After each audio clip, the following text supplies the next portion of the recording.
let's talk cameras, because this week was crazy. And actually, we have a little special guest with us on this bonus episode. So we have Daniel, of course, and we also have Mr. Eddie. How you doing, Eddie? What's up, guys? Thanks for having me on. Super excited, actually. Very, very honored. Nice. And Eddie is, you're going to hear his episode. We're recording this on, what's today's date? August 29th. So you're going to hear Eddie's episode in like probably a month or so, or a month and a half. But we could not, or while we're about to record his episode, we just couldn't ignore the fact that the S1H and Sony and all these, and Canon even came out with a whole bunch of other stuff. So we decided, Daniel and I, we're going to talk cameras. We're going to bring in Eddie, and we're just going to share our thoughts for this quick bonus episode. So, guys, new cameras. Yeah. What are your thoughts? Yeah, man, it's been crazy. I feel like there was like all these announcements that came out, new specs were like revealed, and I just remember like 2 years ago, maybe 3 years ago, everybody was like, no one really cared too much about like 4K, and now we're like at 6K, and now we're like 10-bit, 422. It's like, I mean, I don't know if you guys remember like using like Canon cameras like at 1080 24 and like, I mean, yeah, I feel like, man, I mean, we can't go wrong anymore. Like there's just a lot of good stuff to check out. Yeah. Daniel, what about you? What were your thoughts this week? I think you can go wrong, but I About think to throw you can pick up a camera company that ends in Anon and or rhymes with Anon and you've got it wrong. You've got it all wrong. Although after Sony, like what is happening over there? I almost feel like I'm watching a movie where you have the stall or kiosk in the middle of the mall that has the guy with like the cool looking gadget, and then he's like, you can buy this one with this different thing, or you can buy this one with this different thing, but it's literally like the same thing, just different and costs different prices. Welcome to the A6000, the A6200, the A63, A64, A65, A67. Wait, no, A67 isn't out. No, A6600. Like that's next week. That's next week, man. Oh, okay. Yeah. Honestly, I wouldn't be surprised. I really wouldn't at this point. It's so ridiculous. And then Panasonic's over there just strutting their stuff with the S1H, being like, "Oh, you guys are over there making your garbage cameras, while we're just gonna put out this beast of a camera over here." But so and like, I mean that's where I stand on it. It's so obnoxious. Yeah. So I am kind of glad though that I don't have any cameras at the moment, because that means I'm fluid. That means I can choose whichever path I want to choose now. I think the airy path is calling your name. Oh, okay. Yeah. Casual. You know, just go pick it up. You know, you got it. The iPhone 10. Oh, there you go. I feel like with the cameras that just came out, there's like a 10-year like span of like technology. Like you have that with the 90D or that one that just came out, and it's like not even 24 4K, and then you have like 6K, and I feel like we're like a decade off on these releases. Like there's so much, like, I don't know. That's just Canon. Right, yeah. Dude. But I remember, I don't know, you guys probably remember like the days when like everyone who had like anything with like video was like using Canon. That was like the standard. That's what everybody did. That's what everybody used. And like, it was a bummer. It was like, I mean, it was a bummer because you were limited, and if you wanted to get something that was like, at this, it's like laughable now, but 1080, 60 frames a second, you'd have to like spend a lot of money to do it. And now it's like everywhere. Yeah. It's like a joke. It's like everybody has it. So, or like hijack your camera just to be able to output that, or do something crazy. Magic Lantern. Oh, you guys remember that? Magic Lantern. Oh yeah. So let's break these down. just a high level overview, and of course, we're gonna save the best for last. So, of course, so let's start off with Canon. Canon 90D announced this week, coming in at $1,200. Man, this thing is an APS-C sensor, 4K 30, full HD at 120, 32 megapixel camera. Dang. All right. Yeah. So, well, that's about it. So let's go on to Sony. those 32 megapixels, though, I feel like if someone's like, yo, the megapixels, if they care that much, they would just get another camera. They wouldn't get that one. They was like, I care about the 32 megapixels. I don't feel like they would get that camera if that was what they were looking for or what they thought was important. They'd get something else, like not that camera. Yeah, and this one, let's see. I will say it does have a flippy screen, so it has that going for it. Yeah. I mean, you got to look at it this way.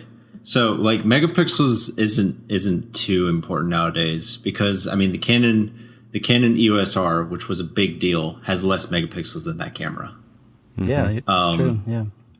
But you got to remember that the 90D is not a full frame sensor; it is a APS-C sensor, which also states why they can do. I couldn't find anything, but I think they do a full sensor readout for the 4K. It's not cropped, which is actually great for Canon because I think then the 90D at the moment has the least crop factor out of all their cameras for 4K because the Canon EOS R does 4K at a 1.7 times crop, while the 90D does a 4K at a 1.6 times crop.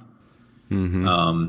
So, and the fact that it's $1,200, like, I mean, actually, like, that's a pretty good deal, I think, if you want to get into it. Right. Like yeah. It's like it's a good, like, mid-level, like, hey, I mean, if you want good, solid, like, so in terms of megapixels, you have 32 megapixels. That's great for photography. Yeah. Right? For sure. Like, for film, I mean, the A7S II had 12 megapixels. Like, it's not a photo camera, it's a video camera. So less, I could be totally wrong on this, but less megapixels, you have bigger megapixels, so you allow more light in and all that stuff. I don't know if that's wrong. If that's wrong, I'm going to cut that out so I don't sound stupid. It's dealing with so 4K is 8 megapixels required.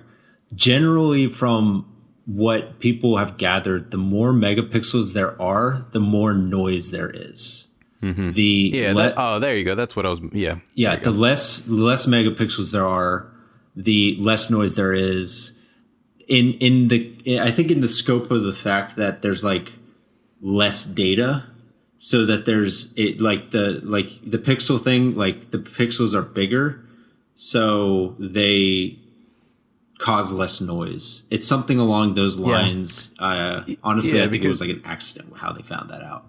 Yeah, because I mean, like all the photo-centric cameras, like the A7R III and all this stuff. I mean, that's like 60 some megapixels. You have the Panasonic S1H, which is I think 40 megapixels. I mean, these are all photo-centric cameras, so they have higher megapixel count. So you can blow up your image to like be massive sizes with no problem at all. But yeah, these these video-centric cameras, you have the S1H is 24 megapixels. Yeah. The A7S II is 12 megapixels. I mean, all these things. So yeah, megapixel count doesn't really matter for what we're talking about in terms of this podcast. But Canon, I mean, Canon's Canon. This 90D, it's cool. It's $1,200. You get 4K. You get a flippy screen. Canon colors. Sure, why not? Next, let's go on to Sony. Yeah. Which one? Let's do, yeah. So the A6100, A6600. Oh, it's the A6100? I even got that wrong? Yeah. Goodness. So A6100, A6600. Yeah. Both APS-C sensors, right? Yeah. Yes, because that's that A6 series. Oh, okay, gotcha. What are your thoughts there? I think it's I just feel like we're kind of like they're just kind of remaking the same camera, only adding like one thing from another camera and adding it from another camera. I mean, Sony's trying to make money. That's obviously what they're trying to do. I mean, they're trying to make good stuff, but they're also trying to make money. So we just have a friend, Fabio. He just bought an a6400, and I wonder what he's thinking. I want to ask him, but it might be a sore subject. He bought it like as a he's probably so mad. Like a B cam or C. He bought it as like a backup camera, but now that a6600 came out, I just feel like everyone's like, I just dropped some money and now something better just came along, and what I just bought was brand new. Like, so I feel like there's really not that much of a difference, but I know it has like in-camera stabilization for the a6600. It has a headphone jack, which is cool. But it would have been neat to like have that before. From what I've gathered, and anyone can correct me if I'm wrong on this, but the only difference between like the a6500 and the a6600 is literally the a6600 uses the new battery. Oh, yeah. I think that's like the only difference. Those batteries, that's noticeable. Those batteries last a long time. The a6600, it uses that FZ something.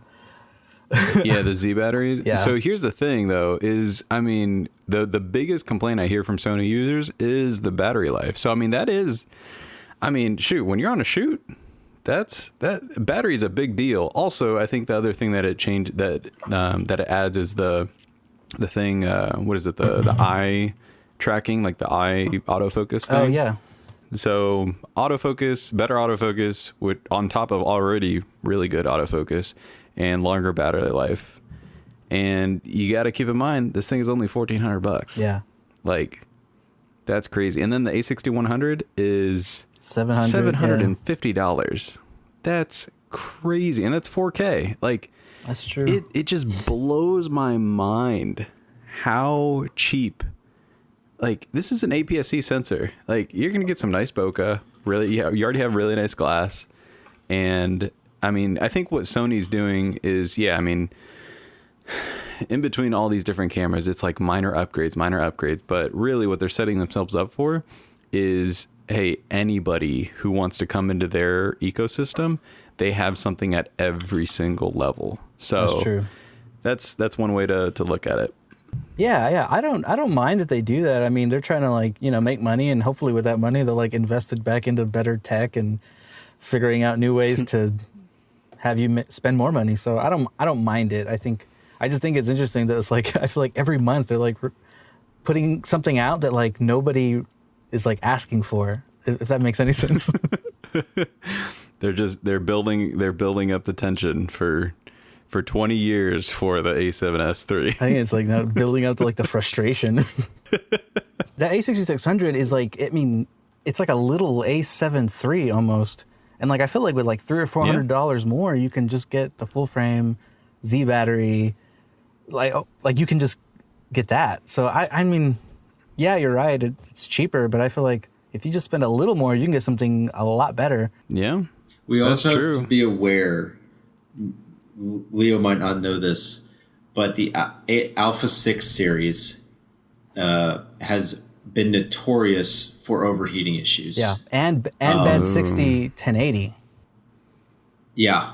Like I know that the A6500, when it did its 4K debut, it was crazy because it was a cheap camera that offered 4K, but the 4K is like super soft on it from what I've seen. Yeah. So they're notorious for soft images and for overheating. Like the A6300, dude, you could keep that in a cool room shooting 4K and it would overheat. That's true. Yeah.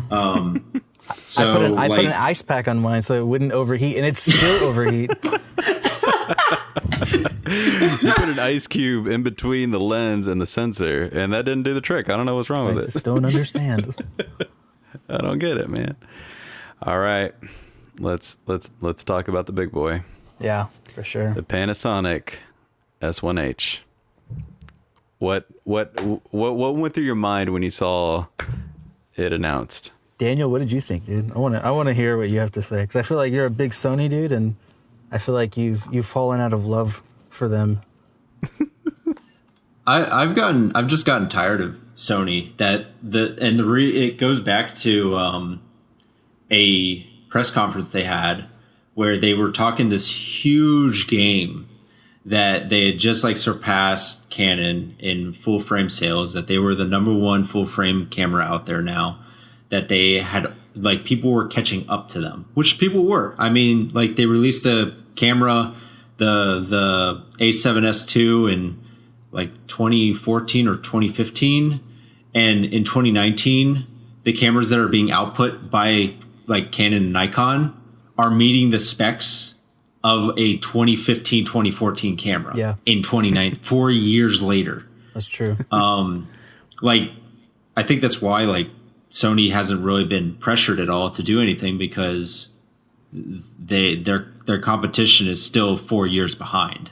Yeah. So not anymore. And then you have Panasonic coming along, which, you know, Sony didn't care about. And I'll be honest, they really didn't care about, because Panasonic and Sony weren't in competition. Panasonic had the Micro Four Thirds environment, and Sony had the full frame environment. Mm-hmm. But then Panasonic decides, holy crap, no one's innovating again. We can just take everything. So that's what they're doing with the S1. And I think it's a really cool camera. It's insane that it offers like 6K. It offers 4K, Super 35 crop stuff, 10-bit ratios. Let's see, a 5.9K 30p, which I'm never going to use.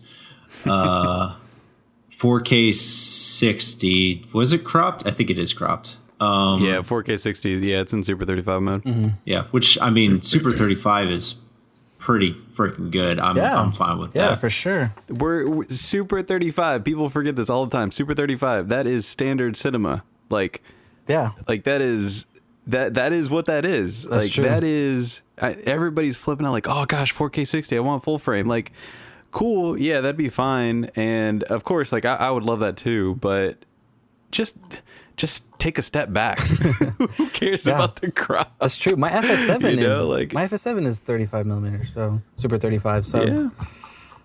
I think the screen's a little weird, but besides, I would differ on the screen. Oh yeah, and I have my points. For sure. I have my points. I want to hear this, Leo, because I know you're a Lumix. Bro, I'm wearing a Lumix shirt. I got Lumix underwear on. No, I'm just kidding. I named my daughter Lumix. This isn't a video podcast. That's what it is. Come here, Lumix. No, so check this out here. So that is true. I'm kind of like a fanboy, but I've tried to take a step back. But when I saw this S1H, not gonna lie, I was kind of excited because they answered the frustrations that we've all had, using the GH line. And of course it's not a perfect camera, but here, when it comes to the screen, here's one thing that I was like, oh man, that is awesome. So when I saw the S1 come out, I saw that the screen kind of did the Sony thing where it tilted up. Yeah. And then, but it did a weird thing where it wasn't like a rotating screen. It was just went to the side. I hated that design. But this one, the S1H, they did the full tilt and everything, but they also had the full tilt, like when you have it flipped on the back of the camera, like laying flat, you can tilt it back up just like Sony. Oh yeah. And that itself, I wasn't able to do on the GH line. And that alone just helps out so much because, I mean, you can truly look at the camera, look at what you're shooting from any angle now. And that small detail, I was super thankful for. Also for HDMI too, like you can plug in your stuff and turn and tilt the screen still. Yeah, so that was another thing. Yeah, on the GH line, when you plugged in an HDMI, you couldn't flip your screen around. Like it wasn't possible. You didn't have that freedom, but with this one, you do have that freedom now, which is pretty cool. Yeah. And the screen on the GH line was really, really good. And I haven't played around with the S1 just yet, but I would imagine they passed that along. That the screen is really good, it's really reliable. Obviously, having an external monitor would be great, better most likely. But if you just want to go compact, man, that back screen is amazing. And from what I hear, people say the EVF on these cameras is I think best in the industry right now. So that's awesome too. Yeah, it's a pretty bulky camera. I held the S1 or the S. I held one of them, and I was like, man, this is pretty big. Like it's a big lens. It's a mirrorless lens, and then after that, I held a Sony, and I was like, what? These are worlds apart, man. These are like so different. But I mean, obviously, they're like full frame, 4K 60, so they're doing a lot. So bigger body. Yeah. I mean, I'm okay with that. It's just way big. Yeah. It's massive. And here's the thing. So people are gonna balk at the price. It's $4,000. So you say, okay, well, if you're spending $4,000 on an S1H, why not just spend a little bit more for the EVA1? And it's like, I think EVA1's at 6 or 7 or something like that. Well, it's like the beauty of what I love why this camera seems so amazing is because you're getting a mini EVA1 in a much more compact system. It doesn't, what you're missing out on is obviously like higher quality. They're like built-in XLRs and, internal NDs and all this stuff. But what you're getting is, I can take this S1 on vacation. Like, why in the world would I take my EVA1 on vacation? Right. But I can take this S1H on vacation, put it in my backpack, and I have 14 stops of dynamic range. I have the same log profile as a freaking Varicam. This is ridiculous. You have an anamorphic setup. I don't know. It's just such a well-rounded camera at, I think, the properly placed price point in between the S1 and the EVA1, and definitely way above the GH5 and GH5S because of the full frame sensor.